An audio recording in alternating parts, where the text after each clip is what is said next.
नमस्कार. आज आपण चण्याच्या डाळीचं पिठलं बनवणार आहोत. तर 4 तास अगोदर ही चण्याची डाळ भिजत ठेवलेली होती आणि त्यासाठी लागणारं साहित्य 2 कांदे मीडियम साईजचे, एक छोटंसं टोमॅटो, कोथिंबीर वरून टाकायला आणि लसूण मी अंदाजे घेतलेला आहे, कमी जास्त तुम्ही करू शकता. मिरच्या 5 आहेत, 5 किंवा 6. मिरच्या पण तुमच्या प्रमाणानुसार घ्या, कारण तिखट सर्वांनाच आवडतं असं नाही. हे जिरे पावडर आहे, 1 छोटा चमचा भरून, अर्धा चमचा हळद, पाव चमचा हिंग, चवीनुसार मीठ आणि लाल तिखट आहे. जास्त तिखट नाही आहे म्हणून मी थोडंसं घेतलेलं आहे, अर्धा चमचा.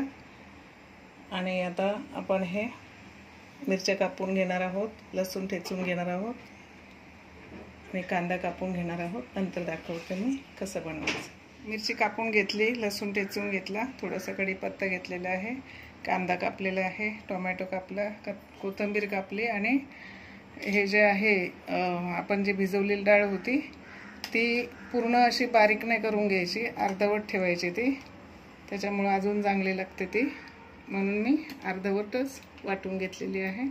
आणि जास्त भिजवल्यामुळे लगेच शिजते ही भाजी, म्हणजे 10 मिनिटात होते. तर आपण आता फोडणी देऊया. आता कढईमध्ये तेल टाकलेलं आहे, गॅस आपला फास्ट केलेला आहे. पहिले आपण मोहरी टाकून घेऊया.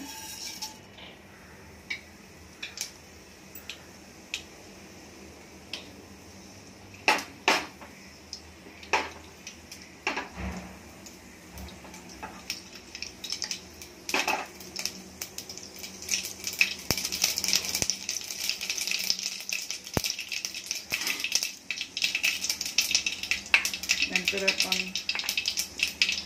लसूण आणि हिरवी मिरची टाकायची.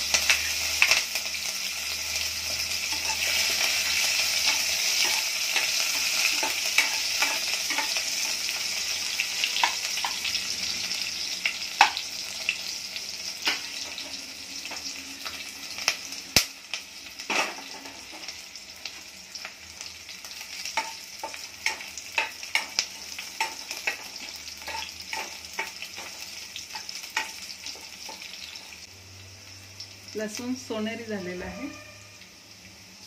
तर आता कांदा टाकूया.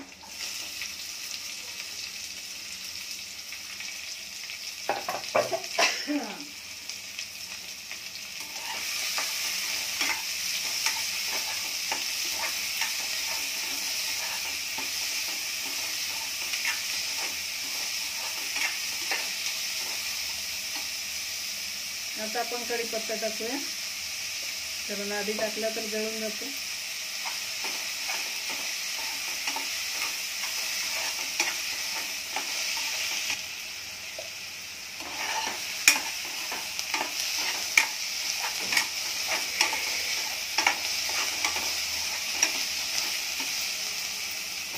कांदा चांगला लालसर होऊन द्यायचा. त्याच्यामध्ये आपण हे मसाले टाकूया.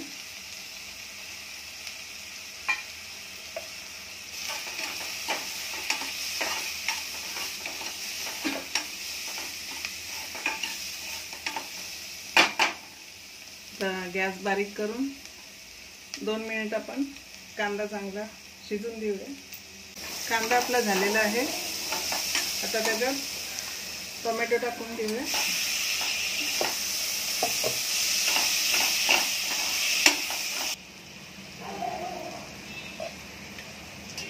आणि टोमॅटो टाकल्यानंतर लगेचच आपण आता डाळ टाकून घेऊया. ही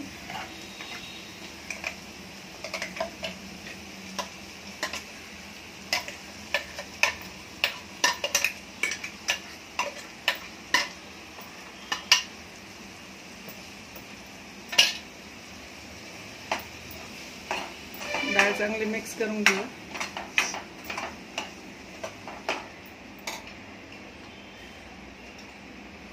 आणि कोणतीही भाजी असो गरम पाणी टाकायचं. गरम पाणी टाकल्यामुळे आपली भाजी चांगली टेस्टी होते. तर मी हे उकळलेलं पाणी टाकते. गॅस फास्ट करायचा.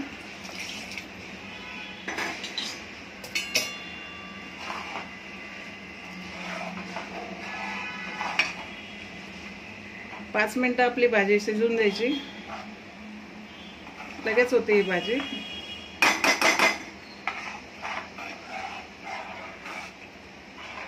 मीठ वगैरे बघून झाकण लावून ठेवायचं. 5 मिनटं शिजून नंतर मग आपली भाजी झाली असं समजायचं. पिठलं झालेलं आहे.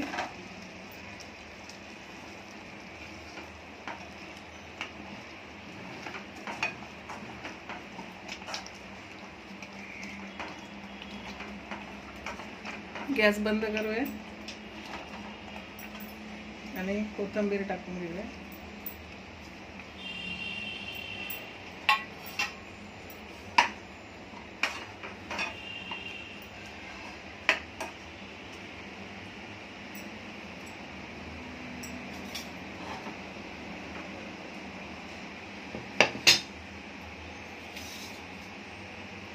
आपलं पिठलं तयार झालेलं आहे. आणि एकदा तरी तुम्ही हे करून बघा, कारण काही जरी नसलं घरात भाजी तरी हे सगळ्या भाज्यांना मागं सारतं. खूपच टेस्टी होतं हे. करून बघा तुम्ही. आणि आपल्या चॅनलला लाईक शेअर सबस्क्राईब जरूर करा. धन्यवाद सर्वांचे.